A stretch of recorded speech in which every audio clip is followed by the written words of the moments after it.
Hello, and this is a book review. Some interesting ideas that I found this book attached. Alright, I'll start with a quick review on this book.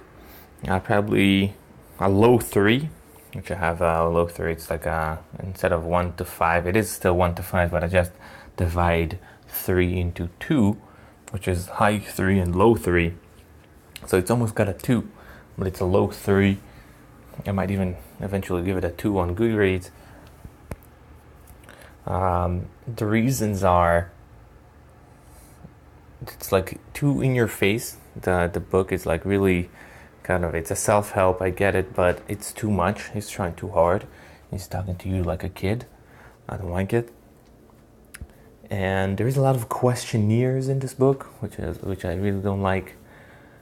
What I do like about this book, and I wish there were more books about it. I did some research, but there is not enough book about it. So it really exposes you to this whole attachment theory, which I think should be more books. I don't know why there's no more books written about this subject, but it's an interesting subject, and I wouldn't recommend this book as the first one to get exposed. Maybe there's better books, but if you have nothing else, it's kind of give you an idea, expose you to this whole attachment theory. So again, about a low 3, might even a 2. But again, you still learn something from this book. So do your math, do your own calculations. Let's see the notes. About 50% are secure, 25% are anxious, and 25% are avoidant. So it's about 50% of the population are secure attachment, 25% are anxious attachment, and 25% are avoidant.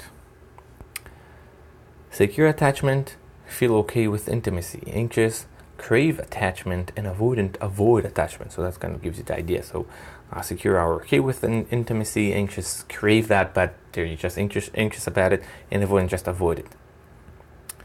Secure base enable people and infants to explore things with more confidence because they have a secure base. If you have that secure base, it gives you the ability to try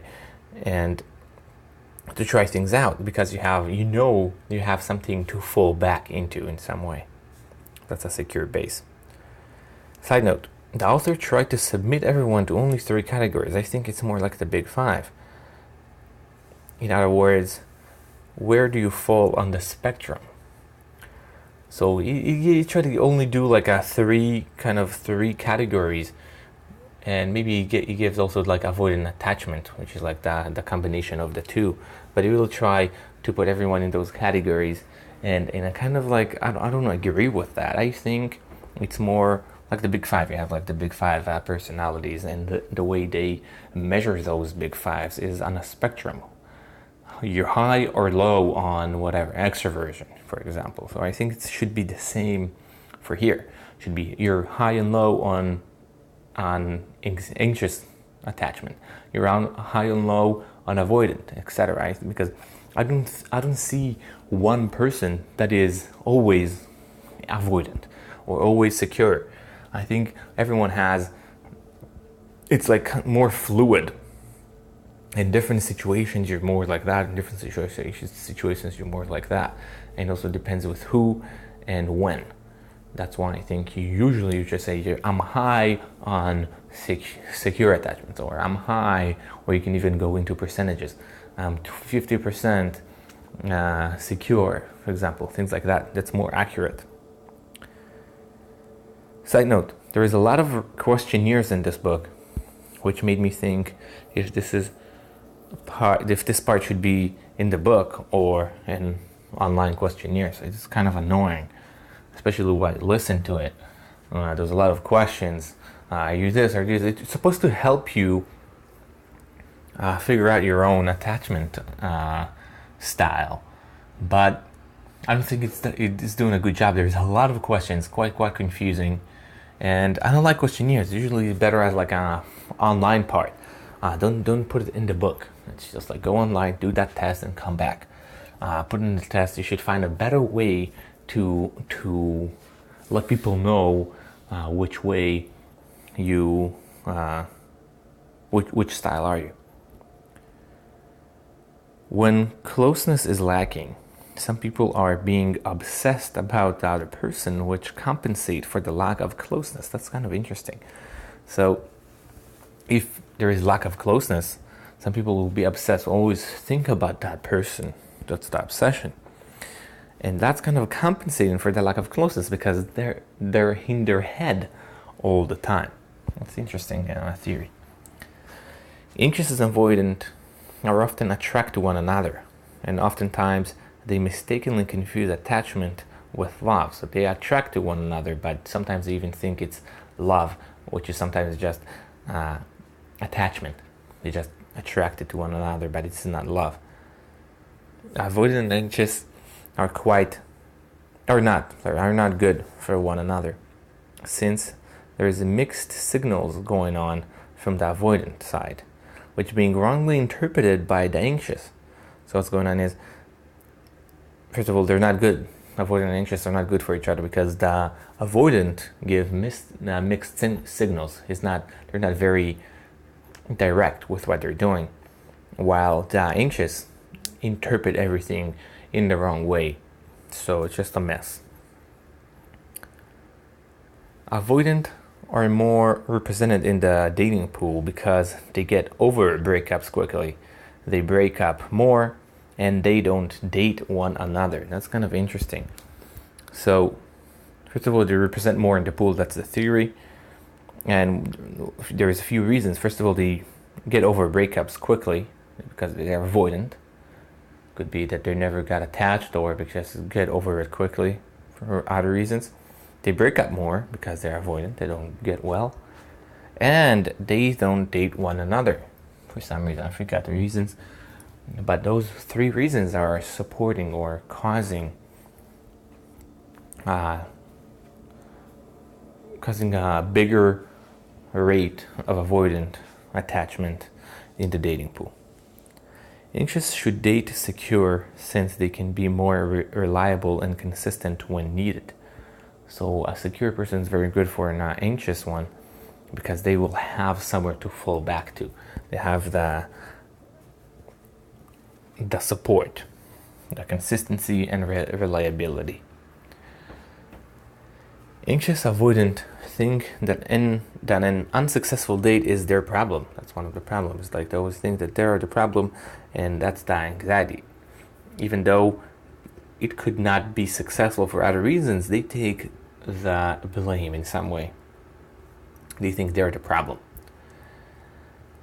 Self-reliance and independent are not the same thing. Self-reliance is sometimes impossible.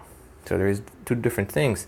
Self-reliance and independency. Independency is just you do things by yourself. You're independent. Self-reliance is literally almost impossible to you because you cannot only be self-reliant. You have to have help from other people. That's not mean that you're not independent. You can be independent while not being self-reliant.